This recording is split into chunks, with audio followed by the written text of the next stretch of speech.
Shalom Lac, que la paix soit avec toi.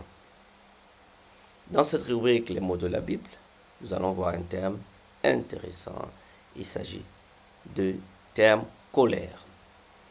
Veuillez commenter, aimer et abonnez-vous dans ma chaîne. Avec vous, le pasteur Etougi Anani Patrick, auteur, conférencier et administrateur. Alors, le terme colère.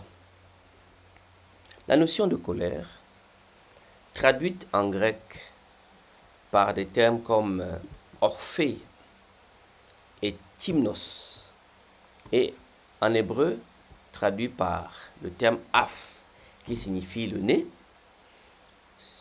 Sur le plan métaphorique, c'est l'emportement, l'énervement, la fureur, la colère.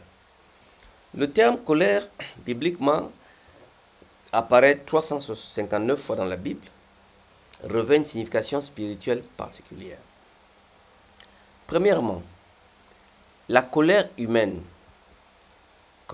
qui est une manifestation, n'est-ce pas, parfois que l'on condamne, excepté les cas spécifiques des saintes colères, souvent attribuées à des contextes d'indignation divine contre le péché et l'injustice.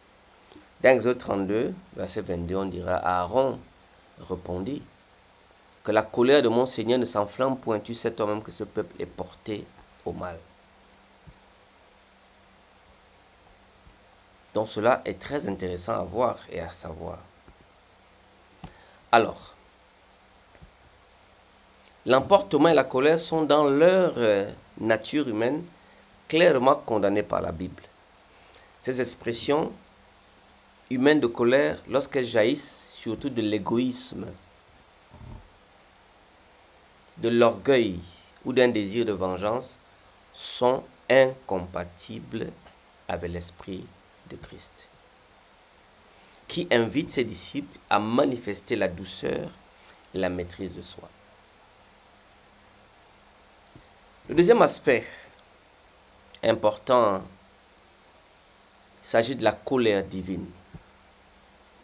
La colère divine, Romains chapitre 1, 18 à 20 dit, « La colère de Dieu se révèle du ciel contre toute impiété et toute injustice des hommes qui retiennent injustement la vérité captive, car ce qu'on peut connaître de Dieu est manifesté pour eux, Dieu leur ayant fait connaître. » Dans les Écritures, la colère attribuée à Dieu est une expression anthropomorphique de son rejet radical du péché.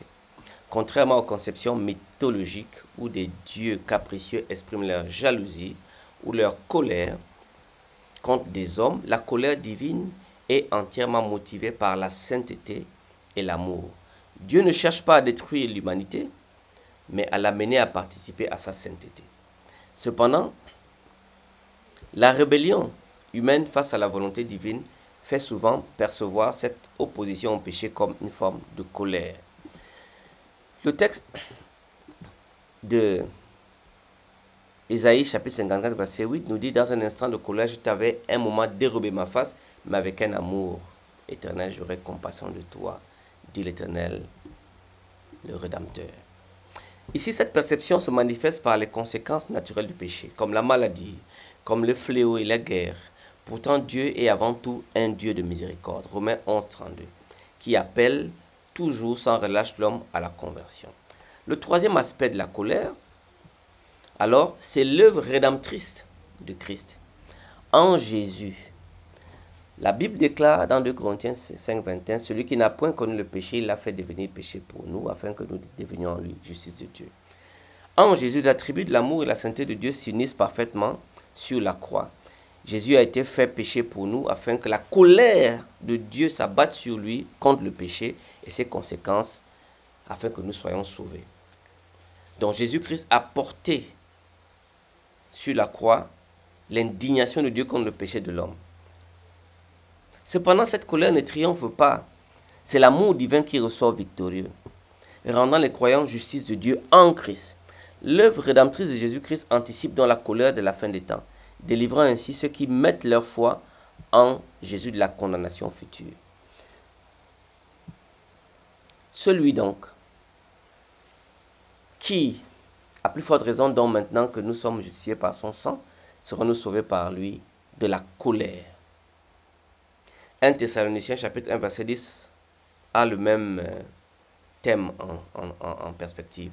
Mais dans la perspective sous-jacente, il est juste de dire que Dieu n'est pas un Dieu de colère, mais un Dieu d'amour, dont le plan ultime est de sauver l'homme et de rétablir une relation harmonieuse entre le Créateur et ses créatures.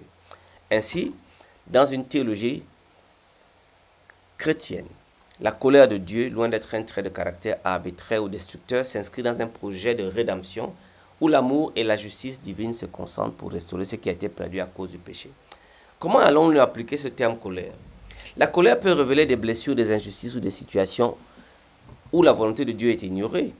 Plutôt que de la rejeter immédiatement, il est utile de la considérer comme une occasion de discerner ce que Dieu veut enseigner ou corriger dans notre vie.